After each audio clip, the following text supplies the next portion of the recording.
Boa noite, pessoal. São 6h30, nós vamos apresentar uma discussão agora sobre algumas drogas que estão sendo apresentadas como possibilidade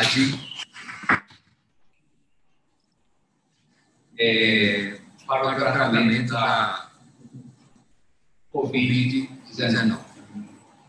Nós somos da Fundação José Silveira, eu sou Eduardo Neto, pesquisador da Fundação, e nós que vamos iniciar a discussão. Jesus está aqui comigo, é doutor médico peruano, ele tem já alguma experiência aqui no Brasil, já fez mestrado conosco lá na Universidade Federal da Bahia, está fazendo doutorado agora no ISC, da Universidade Federal da Bahia, e nós vamos começar a nossa discussão. Nós vamos apresentar algumas drogas que podem ter efeito, mas a gente ainda não sabe. E vamos perguntar quais são as evidências que nós temos de alguns estudos. Nós não vamos responder as questões todas esses estudos. Vamos responder a algumas questões que esses estudos nos dão evidência. Eu vou passar a palavra agora a Jesus para começar a sua apresentação. Boa noite com todos vocês. É um prazer estar aqui. Obrigado pela apresentação. Hoje, nosso primeiro webinar, a gente vai falar de um aspecto muito importante, que é a evidência científica sobre o tratamento para o Covid-19. Foram selecionados 5 artigos, já estou dando spoiler aqui, 5 artigos, mas que a intenção é ajudar a contextualizar a evidência científica que se tem, e eu acho que esses 5 artigos vão ajudar o suficiente. Eu vou compartilhar com vocês a apresentação, vamos começar só um minutinho. Então, vamos falar da cloroquina, hidroxicloroquina, ivermectina, dexametasona e remdesivir, as evidências da literatura. Então, vamos... esse é um quadro geral da evolução da doença. Tem muita informação aqui. É uma publicação de Menezes, um doutorando aqui do Brasil. Ele fez uma revisão sistemática, abordando vários aspectos e consolidou essa imagem. Eu gostaria que o Dr. Eduardo comentasse aqui um pouquinho sobre essa imagem. Nós temos 3 fases, tá certo? A replicação viral, a fase 2, que é a fase inflamatória, e a fase 3, que é a tempestade de citocinas. Na fase 1 de replicação viral, nós temos o vírus presente no sangue, e a maioria dos pacientes, você consegue detectar o vírus. Ele desaparece quase todo na fase inflamatória, ainda é um pouco detectável, mas na tempestade de citocinas você quase não tem mais o vírus detectado. Vocês veem essa curva em roxo, que é a curva do IgM. IgM é aquele anticorpo que está presente no nosso corpo, é a resposta protetora, a resposta antigênica mais rápida. Ele está presente nessa fase inflamatória, depois ele vai desaparecendo com o tempo, com os dias.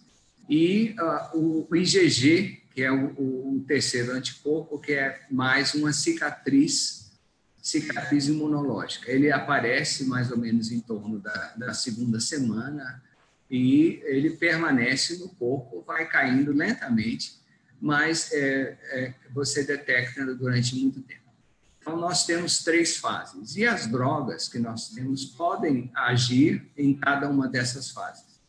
Nós vamos discutir, mais ou menos, quais são essas drogas.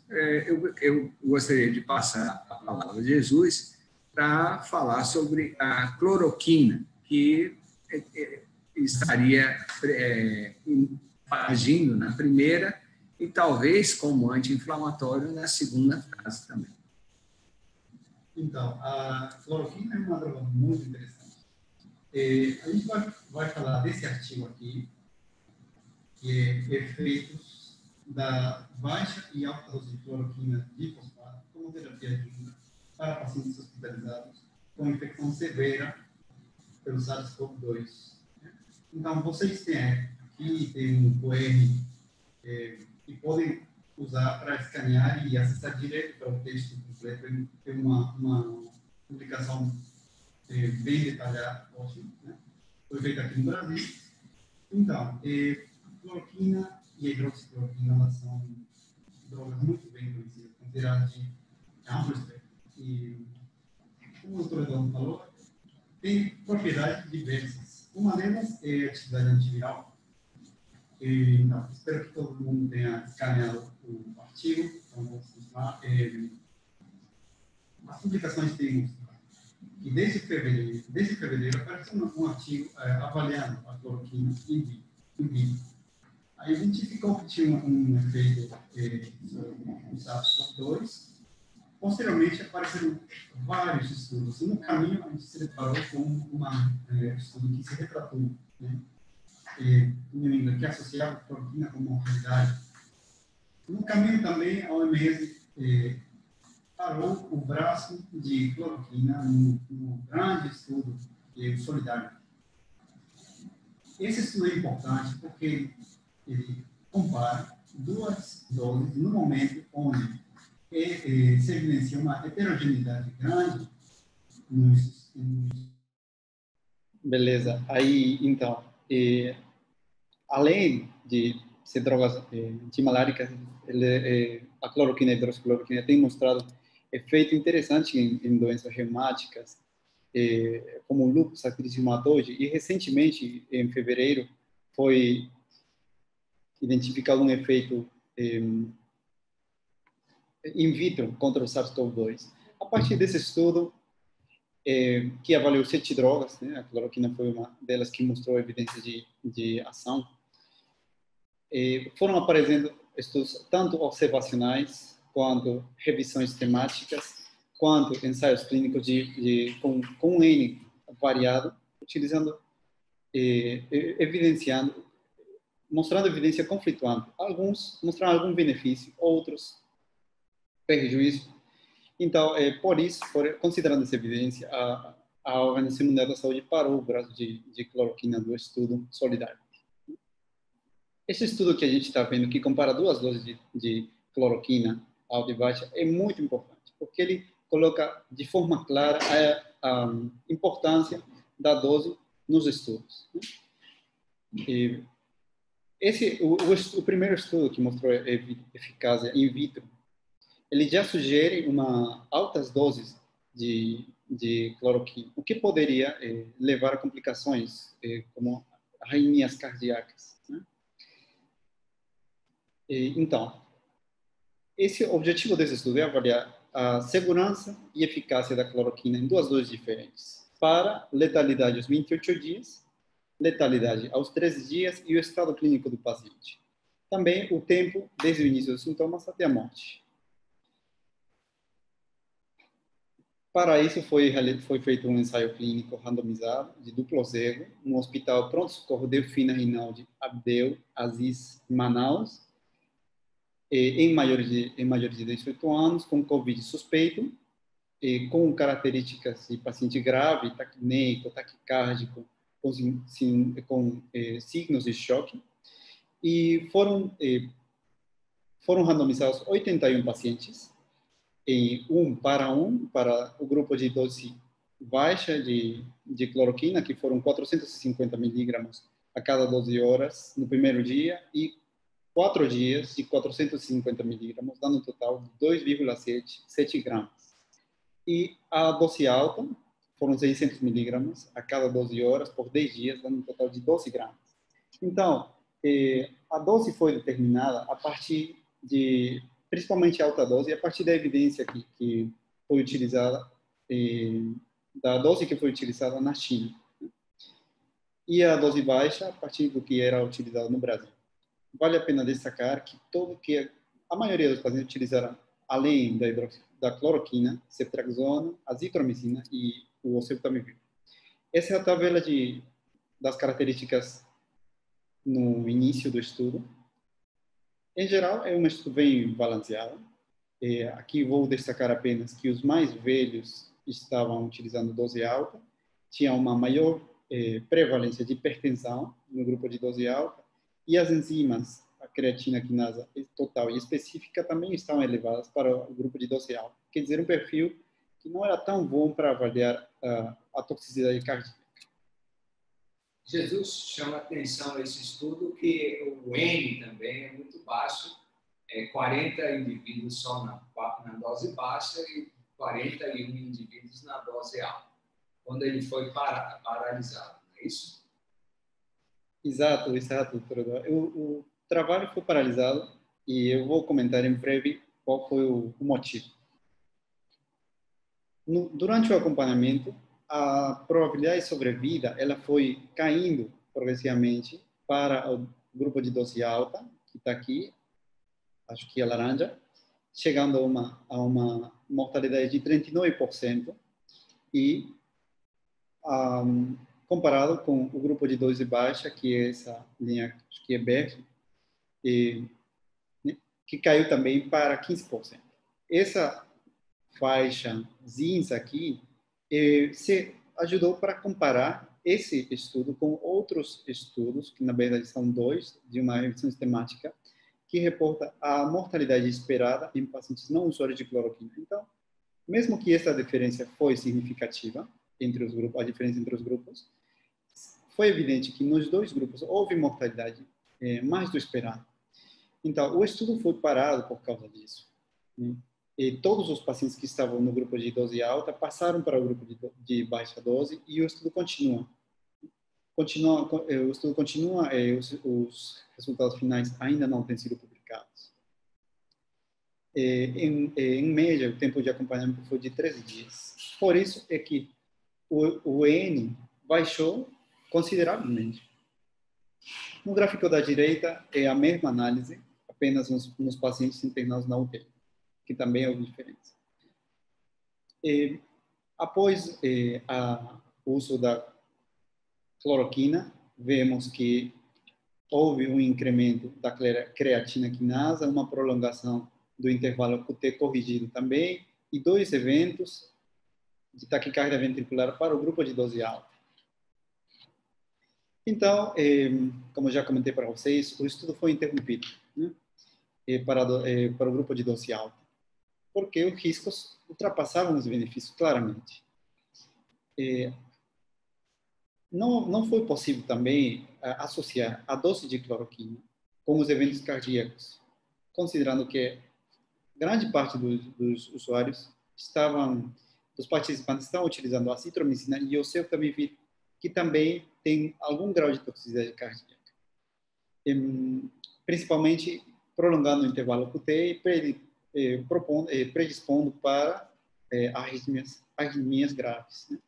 A idade foi um fator confundidor importante, foram feitas análises ajustadas, e concluí dizendo que, como era esperado, a partir de um estudo francês, que mostrou que a cloroquina ajudava com a depuração viral, não foi visto, mesmo cloroquina usado conjuntamente com azitromicina. Jesus, nós temos aqui que tem um DSMB, que é esse Conselho de Monitorização de Segurança. Esse conselho é que para o estudo, não é o próprio investigador, não é verdade? Pois é, que eu não sei se o conselho também estava envolvido no desenho do estudo, ou foi o conselho do hospital? É o conselho que é montado para supervisionar o estudo. E ele, seriamente, ele decide que existe uma diferença estatística significante de mortalidade num grupo. E aí, então, ele é autorizado a paralisar o estudo por causa desse aumento de mortalidade por determinada droga. A perspectiva a partir desse estudo mudou, na verdade, porque tinha estudos em andamento propondo a avaliação da cloroquina nessas doses, e sendo evidente o alto risco, agora a expectativa do uso da cloroquina, da hidroxicloroquina mudou. E agora fica aberto ainda se ajuda em doença leve, como profilaxia, né? E falando disso, eu acho que podemos passar para o nosso próximo artigo. Mais uma vez, vocês têm aqui o QR, que podem escanear para ver em detalhe o artigo, certo? Então, aqui, a hidroxicloroquina, aqui neste estudo, que é um ensaio clínico randomizado, que avalia a hidroxicloroquina como profilaxia após exposição para a COVID, né? É muito importante que seja contextualizado a partir do estudo anterior e da evidência que já tinha sido levantada, que não é claro a evidência, o benefício da cloroquina e hidroxicloroquina para pacientes graves, né? E qual é o parentesco da hidroxicloroquina com a cloroquina? Na verdade, a hidroxicloroquina é o metabolito da cloroquina, ele é menos tóxico e também é uma droga muito utilizada, né, para a malária e que também tem efeito in vitro contra o SARS-CoV-2. Para este estudo, que é um estudo randomizado, de duplo cego, controlado por placebo, foram recrutados maiores de 18 anos, não hospitalizados, quer dizer, um perfil de paciente com doença leve ou sem doença, né? Maior de 18 anos, não hospitalizado, sem sintomas, PCR negativo. O contato, a exposição poderia ter acontecido até 4 dias antes do recrutamento, na moradia ou em trabalhadores de saúde ou em exposição ocupacional e trabalhos com alto risco de exposição, né?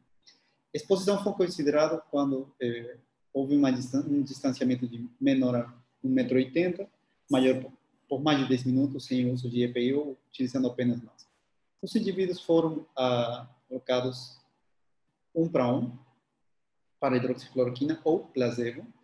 O medicamento foi levado via courier, o correio, para a moradia dos participantes. A dose de cloroquina foi a dose usual, 800 mg no primeiro dia, 600 mg a cada 8 horas no segundo dia e mais 4 dias de 600 mg a cada dia. Os participantes foram de Canadá, os Estados Unidos, recrutados totalmente por meios virtuais, acompanhados totalmente também por meios virtuais, uma novidade, eu diria, que uma obrigação nesse tempo, agora nessas condições, e foram randomizados 821. Vale a pena destacar aqui que 100 pacientes se tornaram sintomáticos no caminho. Dos 821, 414 receberam hidroxicloroquina e 407 placebo. O estudo avaliou a conversão desses expostos para caso, e caso desde o ponto de vista laboratorial, como PCR positivo, ou clínico, cumprindo o critério de caso provável ou caso possível. Então, o desfecho foi se tornar caso. Outros desfechos foram hospitalizações, descontinuação do tratamento ou eventos adversos para a hidroxicloroquina. O recrutamento deste estudo começa em 17 de março. Tem uma segunda avaliação intermediária no dia 22 de abril, no qual foi avaliado os resultados preliminares. Eles decidiram continuar. Nesse ponto aqui, o poder de detecção já tinha baixado de 95 para menos de 90. E na segunda avaliação, dia 6 de maio, na terceira avaliação intermediária, na verdade, já decidem interromper o estudo a partir dos achados que eu vou mostrar para vocês. Continuação. Então, essa é a tabela das características no início do estudo. Destacar, em geral, os grupos são bem balanceados. Apenas destacar que o grupo de hidroxicloroquina, eles utilizavam menos EPI e tinha maior tempo de exposição em comparação com o grupo placebo. Então, após o acompanhamento tanto os casos confirmados ou prováveis de forma laboratorial, ou a partir de sintomas, ou aparição de novos sintomas, ou hospitalização ou morte, nenhum desses desfechos aqui deu significante. Então, isso em parte explica porque eles decidiram interromper o estudo. Foi claro que houve maior adesão para o grupo placebo e uma maior proporção de eventos adversos para a hidroxicloroquina. Os dois achados estatisticamente significantes. Então, a partir desse estudo, não conseguiu se demonstrar o benefício da hidroxicloroquina como profilaxia pós-exposição para a Covid. Os eventos adversos foram frequentes no grupo de hidroxicloroquina e a grande maioria, né, uma limitação do estudo, que a grande maioria não conseguiu fazer o teste molecular para o SARS-CoV-2. E compartilhando nessa realidade de limitação dos testes e da indisponibilidade dos testes. Né? Esse estudo não responde à questão se a profilaxia pré-exposição é eficaz nos grupos de alto risco, considerando que nesse estudo foi um grupo misturado em população de alto risco e baixo risco. Então, sobre a cloroquina e hidroxicloroquina, tem 226 estudos em caminho, 145 ensaios clínicos, o resto estudos observacionais, que ajudariam bastante, eu acho que, em clarear o panorama de uso dessas duas drogas. Então, quer dizer que, Jesus, a questão ainda está aberta, não é isso? Nós temos questões abertas para responder sobre cloroquina e hidroxicloroquina. Mas algumas coisas a gente sabe, mas muitas coisas a gente ainda não sabe e estão em pesquisa. Eu queria que você me falasse em relação a esse, de como se confrontar a clínica a partir dessas evidências. E, para além disso, a pressão mediática que tem o uso de cloroquina e hidroxicloroquina. A gente já viu o presidente Trump declarando que ele utilizava, depois parando. Então, existe uma pressão mediática, é óbvio, e a evidência não é concluinte. Porém, temos necessidade de tratamento, né? E sabe que essas drogas mostraram algum efeito inicialmente. É verdade. Nós ainda não temos evidência de efeito. Nesses dois estudos, foram mostrados que a alta dose da cloroquina é maléfica, mas a baixa dose ainda não tem resposta. E o segundo foi que a profilaxia não foi protetiva o suficiente. O número é suficiente, 800 indivíduos participaram, mas não houve um diagnóstico que, naquela época, quando o estudo estava rolando, né, em andamento, nós não tínhamos ainda todos os participantes sendo diagnosticados. Então, ainda está aberta a questão. O número de ensaios clínicos é muito grande. Interessante. Agora vamos continuar com a ivermectina, mas é mais uma droga muito interessante. E vocês podem escanear o QR para levar no artigo na íntegra. Eu sugiro que vocês vejam no material suplementar, que está muito interessante e está bem detalhado, vai ajudar a compreensão do artigo. E eu quisiera perguntar para o doutor Eduardo, pedir que nos fale mais um pouco da ivermectina. Eu sei que ele tem experiência no uso dessa droga e vai ser muito interessante ouvir. Jesus, eu uso essa ivermectina já tem vários anos já. Ela veio com evidência do tratamento em animais e viu-se que era segura e com baixa dosagem em vários parasitos, ela tinha uma eficiência muito grande. Então, a gente usa muito essa medicação, né, para tratamento de parasitoses. Não só esses tratamentos aqui, como aprovado oncocercose, filariose, linfática, estrongiloidose, sarna. Nós temos outras parasitoses que respondem muito bem. E como a segurança dessa droga é muito forte, então justifica fazer esse estudo, não é verdade? E no estudo in vitro, ele já mostrou atividade não só contra o SARS-CoV-2, também contra o HIV, o Zika vírus, o vírus da dengue. Então, tem muita expectativa no uso da ivermectina. Vale a pena destacar que até agora não tem um ensaio clínico da ivermectina e a Covid. Tem apenas estudos pequenos. E esse estudo observacional é muito importante. Deixa eu frisar um pouco que nesse estudo que in vitro, a dose utilizada é muito alta em relação à dose que a gente usa em humanos, certo? Porque não é a dose que a gente trata em humanos. Então, nós temos ainda a questão aberta se é ou não eficaz. Exato. E a resposta clínica em humanos contra o COVID não tem sido avaliada claramente, né? Então, esse estudo é muito, muito importante. Uma corte retrospectiva de pacientes com teste de PCR positivo, hospitalizados em 4 hospitais da Flórida, desde o 15 de março até 11 de maio, e foram excluídos aqui os menores de 18 anos, grávidas e encarcerados. Então, o desfecho primário desse estudo foi avaliar a mortalidade por qualquer causa. E o desfecho secundário foi a mortalidade em subgrupos, a extubação exitosa e o tempo de permanência no hospital. Uma característica que é colocada nesse estudo aqui é o critério de severidade, falando do comprometimento pulmonar, com um comprometimento grave, quando se tinha uma fração expiratória de oxigênio maior de 50%, e não grave quando era menor ou não utilizava oxigênio suplementar.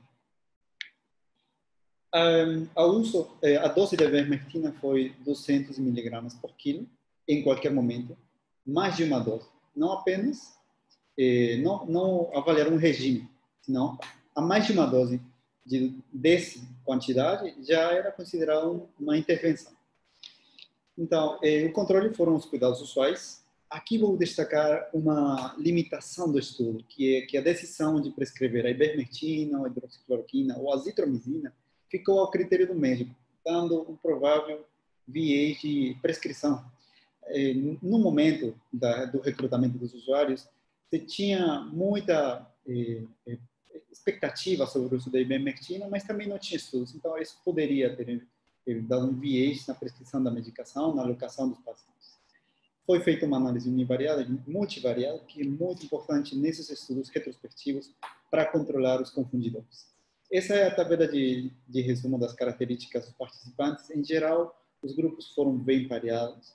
Vou destacar uma maior prevalência de hipertensão para o grupo que utilizava ivermectina e uma maior proporção de usuários de hidroxicloroquina e hidroxicloroquina com azitromicina no grupo de cuidados usuais. As três características foram estatisticamente significativas.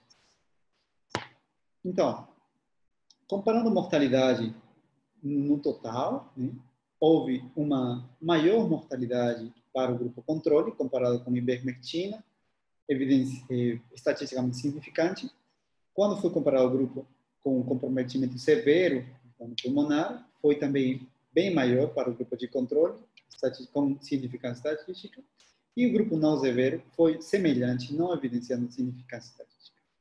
A extubação exitosa foi maior no grupo de ivermectina, mas não deu significância estatística. Porém, o limite superior do intervalo de confiança é muito alto e provavelmente o baixo número de participantes para avaliar esse desfecho subestimou essa estimativa. O tempo foi semelhante para os dois grupos, dando sem significância. Análise. Jesus, volte aí no slide anterior, que eu não entendi muito bem. Você disse que severo foi mais em indivíduos controle, ou seja, eles desenvolveram a doença mais severa nos indivíduos controle? Então, a característica de severidade está, como mencionei antes, está associada ao dano pulmonar, ao uso de oxigênio com uma fração inspiratória de mais de 50%, até intubação. Nesse grupo de pacientes com dano severo, a mortalidade foi maior para o grupo de controle. Quer dizer, o uso de ivermectina beneficiou, diminuiu a mortalidade esperada. Possivelmente beneficiou. Você está certo. Mas, então, e o mesmo aconteceu no grupo total. Essa diferença não foi identificada no grupo que não tinha comprometimento pulmonar severo. Vale a pena destacar que essa é análise univariada, né? Como lembra o doutor Eduardo. Aqui, mais uma vez, análise univariada dos fatores associados à mortalidade. Destacamos a idade, com significado estatística para mortalidade, e a linfocitose, também contribuindo para a mortalidade. E na análise multivariada, a ivermectina permaneceu como fator protetor para a mortalidade. Da mesma forma, a idade ela foi como fator que, quanto maior idade, maior mortalidade. O fumo ficou aqui no limite, mas teve um limite superior alto, provavelmente estava associado com a mortalidade. A apresentação severa também permaneceu significante na análise multivariada, e a linfocitose também ficou associada. Então, esse estudo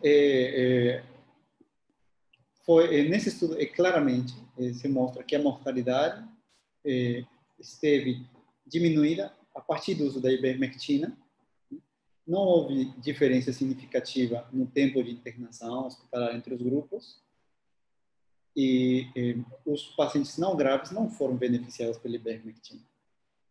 Esse estudo tem algumas limitações, como já falei, o vídeo de indicação, as dificuldades mesmo de um estudo retrospectivo que limita a validez das estimativas, a precisão das estimativas, porém é uma evidência clara do funcionamento da ivermectina. Devemos frisar nesse momento que existem ainda vários estudos em andamento e as conclusões vão ser tiradas a partir desses estudos, né? Aqui, essa é um estudo retrospectivo mais fraco que um estudo randomizado, cego, com placebo, aparentemente deu efeito protetor na doença mais grave e não na doença menos grave. Quer dizer que esse estudo não avaliou a profilaxia, não foi nem avaliada nesse estudo, então isso vai ajudar para propor, obviamente, estudos futuros e clarear a utilidade da ivermectina como profilaxia e tratamento também. Agora vamos continuar com mais uma droga muito interessante, dexametasona. Essa é a droga que fez o furor há 2 semanas atrás, então eu estou muito interessado em ouvir. Então, vocês podem escanear o código QR, que vai levar você direitinho para a pré-publicação desse artigo, que foi da semana anterior. Sugiro também que vejam material suplementar, que aí vai ajudar muito na compreensão do artigo.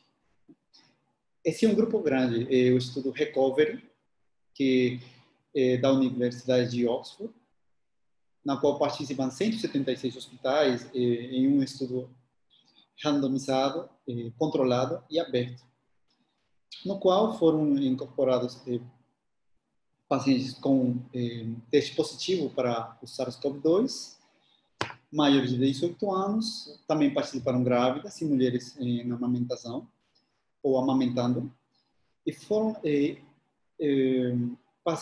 foram excluídos aqueles pacientes que tinham algum risco de participar, algum risco para a sua saúde ao participar do estudo. Também foram excluídos aqueles indivíduos com indicação ou contraindicação estrita para a dexametasona.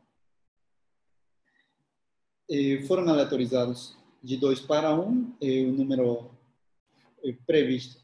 Dos 9.355 que entraram com os critérios, apenas 6.425 foram randomizados, considerando o tamanho da amostra estimada. Deles, 2.104 receberam dexametasona, 4.321 receberam cuidados usuais.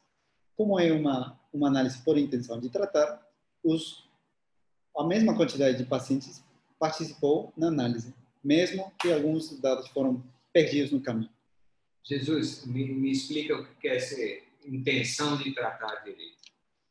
Então, é uma estratégia metodológica pela qual, para as estimativas, são considerados todos os pacientes inicialmente alocados em cada grupo.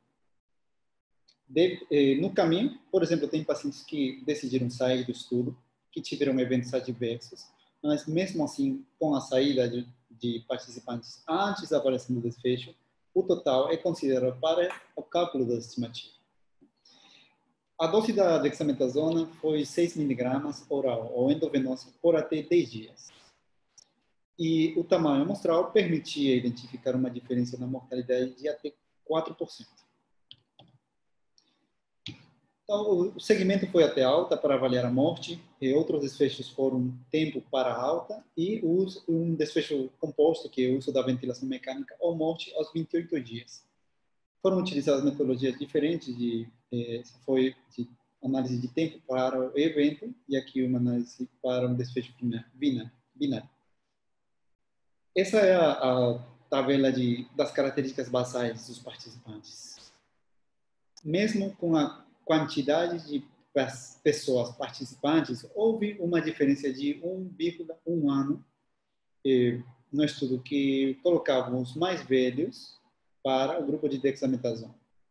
No resto, o grupo foi bem balanceado. Nas 3 últimas colunas, temos a comparação dos grupos a partir da necessidade de oxigênio.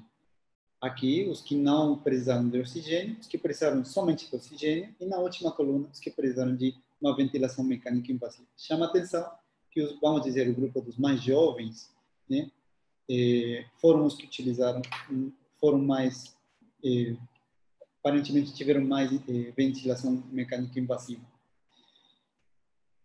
Depois foram avaliadas as comorbidades de diabetes, doença cardiovascular, doença pulmonar crônica, tuberculose, HIV, doença hepática severa, renal severa também, e qualquer dessas comorbidades anteriormente mencionadas.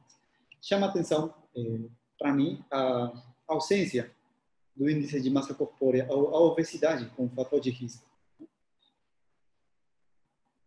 Então, os pacientes alocados para cada grupo, para além da dexametasona, receberam em 23% azitromicina e em 24% também azitromicina no grupo de dexametasona e cuidado usual. Muito semelhante. O caletra também foi utilizado, né? Muito pouco. A hidroxicloroquina também. O tocilizumab ou o sarilumab foi também utilizado, mas pouco. Né? E, enfim, aqui também é colocado que... Deixa eu chamar a atenção, Jesus, que esse tocilizumab e o sarilumab, eles agem na fase mais de tempestade de citocinas, eles são inibidores de L6. Então, isso é importante na fase última, paciente muito, muito grave.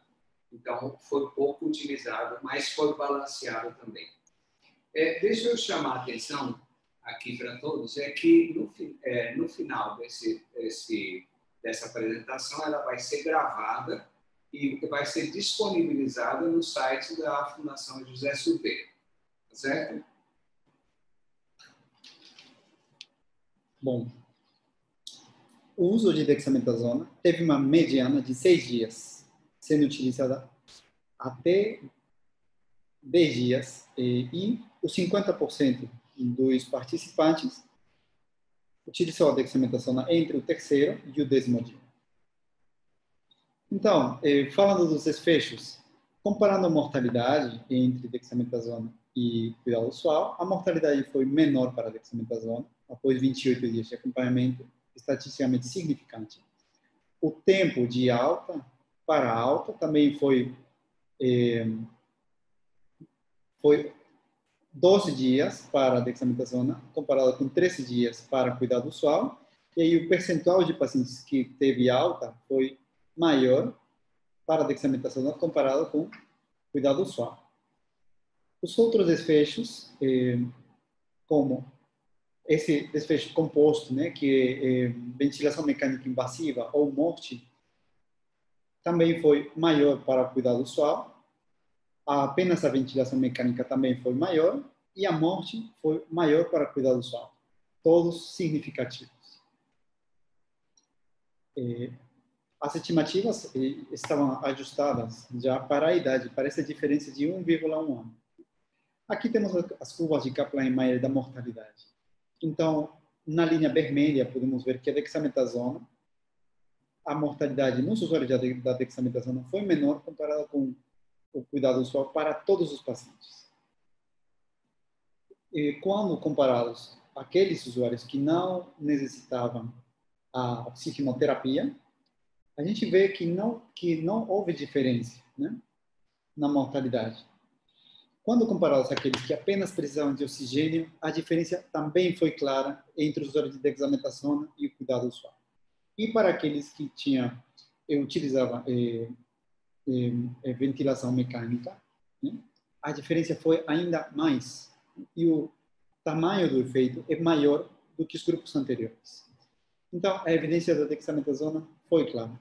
Quando comparado por categorias, o benefício para a dexametasona, que é essa parte aqui, foi maior para os menores de 70 anos e para os que tinham maior de 7 dias de sintomas.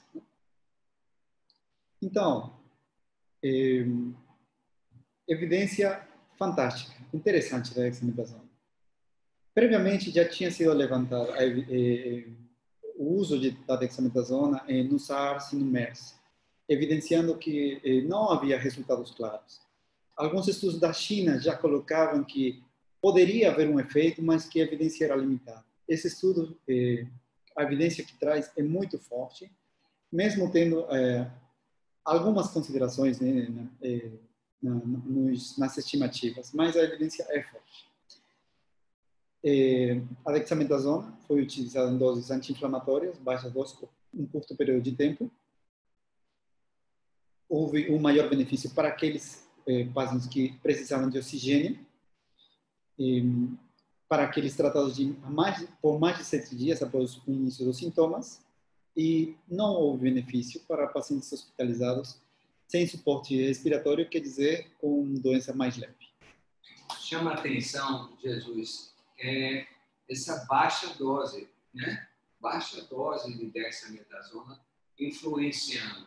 Nós temos discutido muito isso, porque a dexametasona, uma vez ao dia, ele não dura o tempo todo. Então, você deixa o corpo responder ao vírus e faz uma modelagem da resposta inflamatória. Esse parece ser o benefício da dexametasona. E parece também que funcionaria melhor na terceira fase, né? Onde está, após a segunda fase, no final da segunda e início da terceira, quando está começando a tormenta de citocinas. Exato.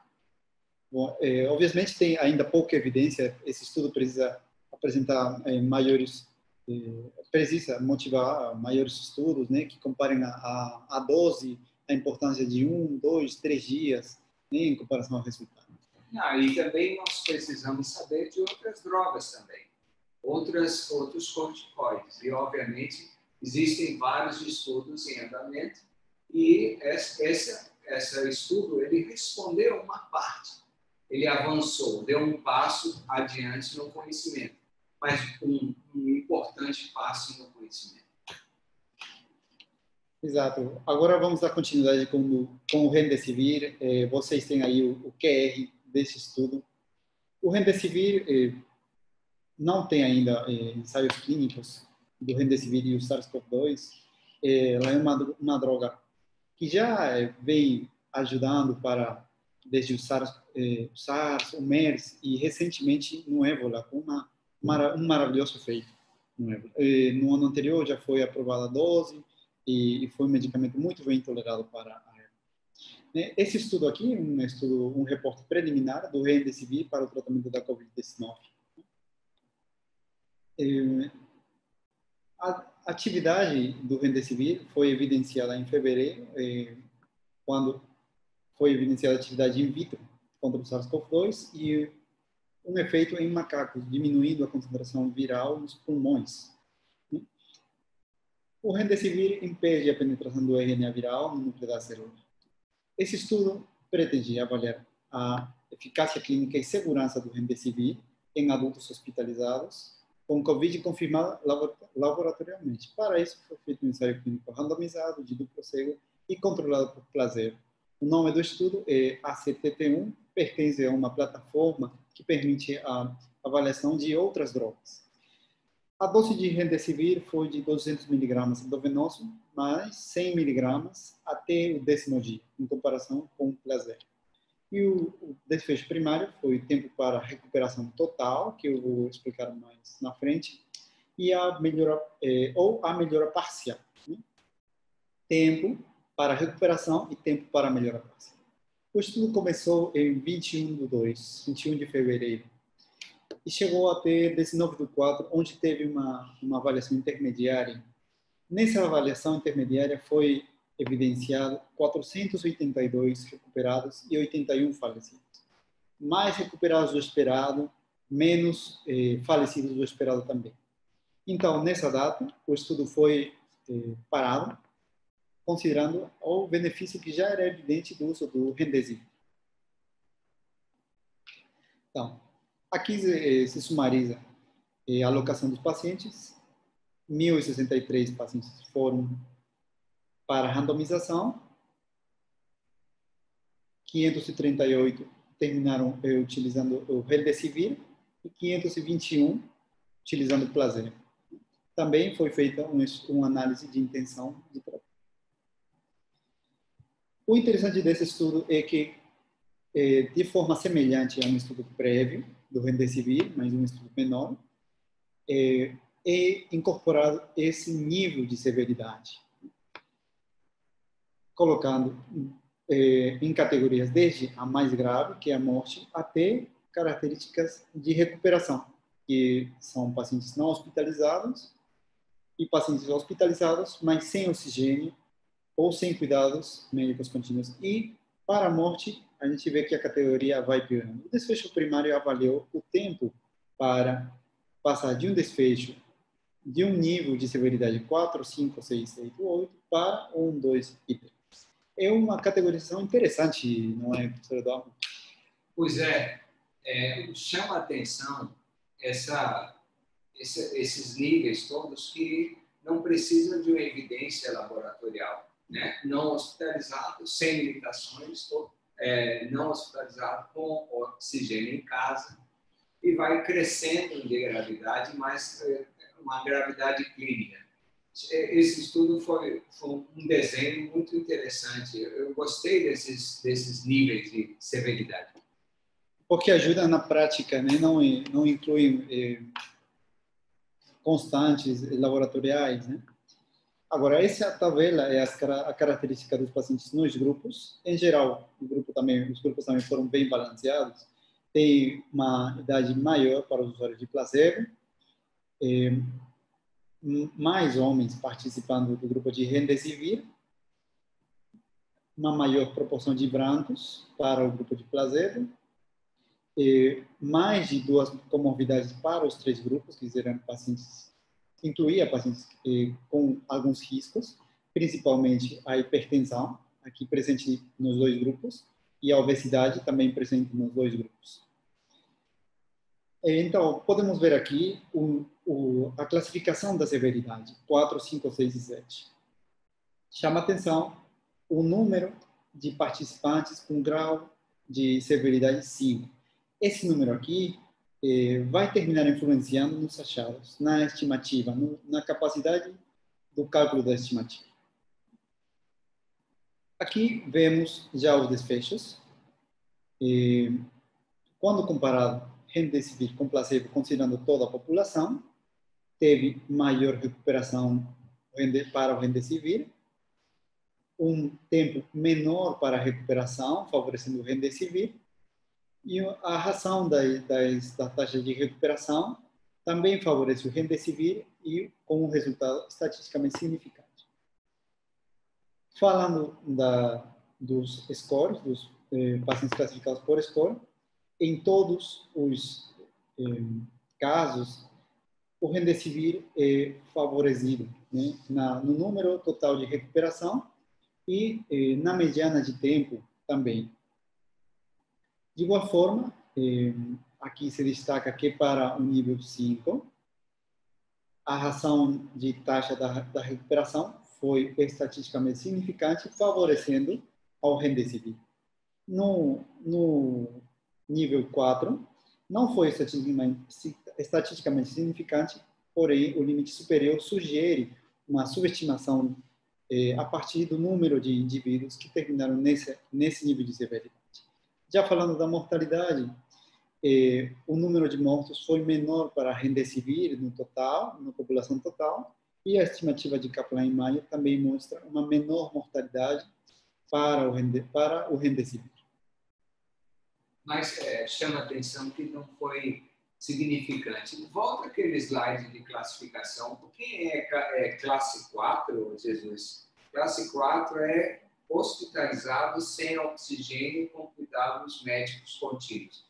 E hospitalizado, na classe 5, é hospitalizado com oxigênio suplementar. Então, não teve uma diferença significativa nessa classe 5, hospitalizado com oxigênio suplementar. Na classe 4, hospitalizado, mas sem oxigênio, já não teve o impacto que seria esperado. Nas classes mais graves também não foi observado, se bem que o N foi um pouco pequeno nessas classes, na verdade. Somente 199,88 na classe 6, 98 e 99, na classe 7, 125 e 147. Bom, quando é avaliado o score por níveis, é evidente que a razão de chances para um score melhor foi favorecer o remdesivir. Então, essas são as curvas de Kaplan-Meier que mostram a proporção de recuperados, no caso. Então, para todos os pacientes, o remdesivir teve uma proporção maior em comparação com o placebo, estatisticamente significante. E para o grupo 5, com oxigênio suplementar e hospitalizado, também foi maior a proporção de recuperados. Essa diferença também foi estatisticamente significante. Sobre os eventos adversos, 28% de eventos adversos para remdesivir, 33% para placebo. Dos eventos adversos graves, 2 eventos foram relacionados a cada grupo. E, finalmente, vem falando das conclusões já, esses resultados preliminares, que foram até completar 28 dias de seguimento nos indivíduos estudados. O resultado final ainda não foi publicado, mas, como já foi mencionado, esses resultados foram preliminares considerando o benefício evidente que tinha o remdesivir. O tempo de recuperação foi menor para os usuários de remdesivir, a mortalidade também foi menor para os usuários de remdesivir, e principalmente aqui para o grupo de pacientes hospitalizados e com oxigenoterapia suplementar. Sugere esse estudo que o remdesivir é mais uma droga que aparentemente está funcionando em um grupo específico dos usuários, mas não parece que não seria suficiente. E aí eu gostaria de um comentário por Eduardo, fazendo uma semelhança com outras doenças virais também. Exato, Jesus. Foi um pouco frustrante a mortalidade geral, porque foi no limite, né? No limite da significância estatística de 0,47 a 1,4. No grupo 5, aquele hospitalizado com oxigênio, foi bastante significante. A medicação responde ao COVID, ou seja, ela ataca o vírus com eficiência, mas não é a resposta para tudo, né? O que a gente tem já é um caminho, já é uma luz para que a gente possa caminhar nessa direção, caminhar achando drogas que possam ter eficiência virológica e anti-inflamatória. Nós vimos a anterior, a dexametasona, com eficiência anti-inflamatória, com pacientes mais graves. Nós vimos o remdesivir com a eficiência nos indivíduos menos graves, na fase 5, que ainda mostram um nível de vírus presente no sangue, que o remdesivir ele é um antiviral potente, então ele pode atacar essa fase mais eficientemente. Nós temos discutido essas drogas. Será que nós temos mais algumas slides, Jesus? Por agora, não, a gente cumpriu. Por hoje, não. Então, nós vamos ficar aqui. Nós temos algumas perguntas aqui para você. Jesus, houve um aumento das prescrições de ivermectina. Isso, e eles estão tomando como profilático. Será que os estudos que nós tivemos, nós vimos eficiência na profilaxia?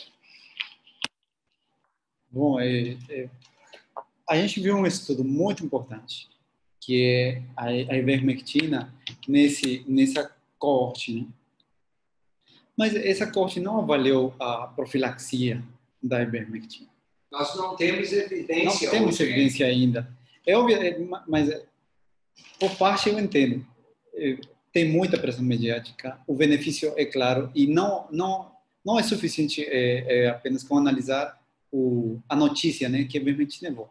É importante compartilhar esse análise maior que a gente pode fazer dos artigos, ver as limitações, comparar com as fortalezas da evidência e como pode servir para ajudar, para informar a prática. Qualquer automedicação é perigosa e pode ser danosa para os pacientes. Lembro que a notícia era que a dose era sugerido utilizar uma dose 20 vezes maior. E olha que já houve notícias de pessoas comprando, utilizando uma sobredose, com todo o risco que se tem de toxicidade, né? Não há evidência, não deve se tomar a dose elevada, obviamente, porque ela dá efeitos colaterais.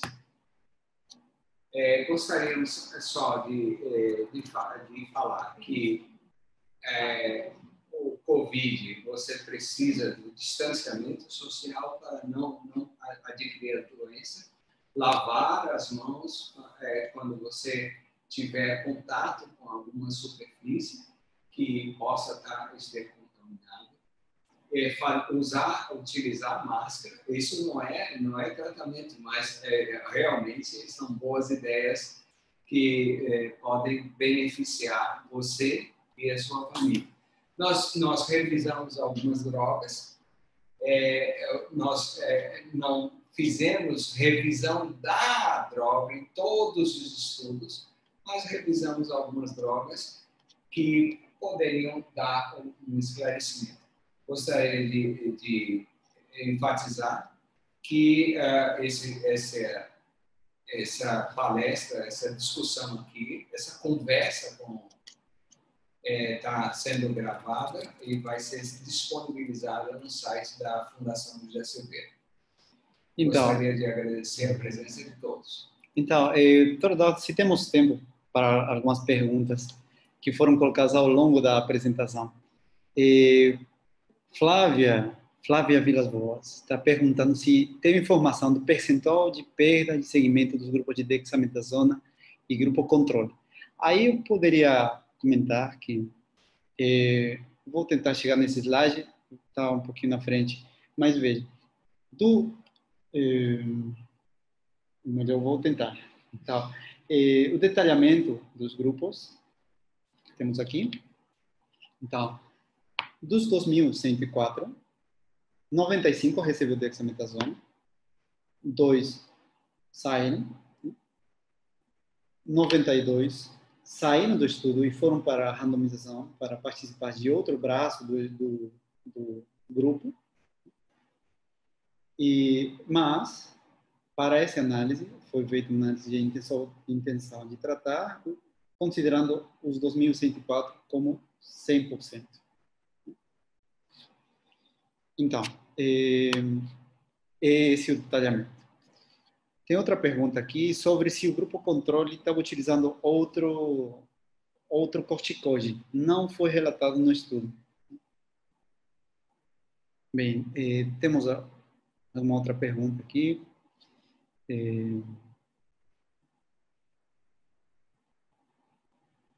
Acho que é isso. Bom, é isso. Eu gostaria de perguntar, apenas colocar mais algumas questões para discutir aqui, falar com o Dr. Eduardo.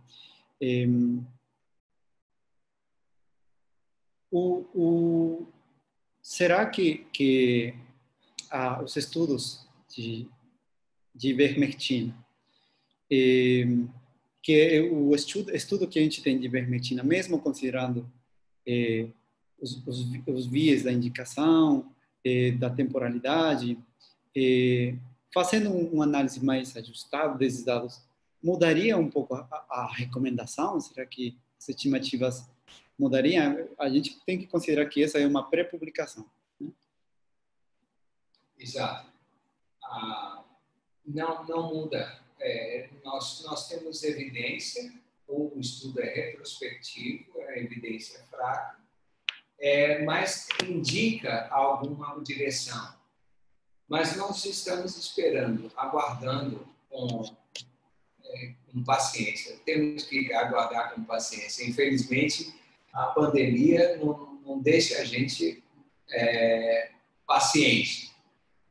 Mas nós buscamos a evidência nos estudos para a indicação de uma droga qualquer.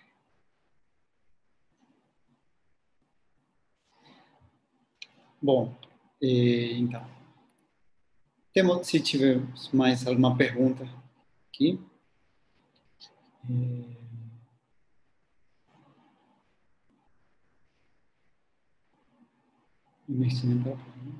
Comenta da neurotoxicidade, né?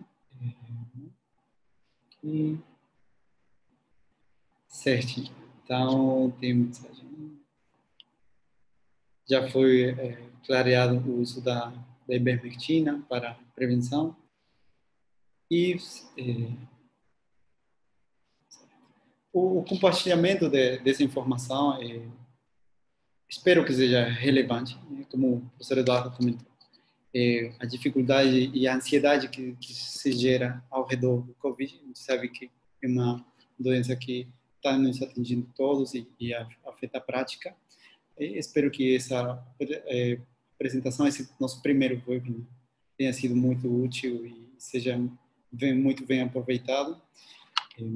Então, é isso. Vou passar para o Dr. Eduardo, já vou me despedir de vocês.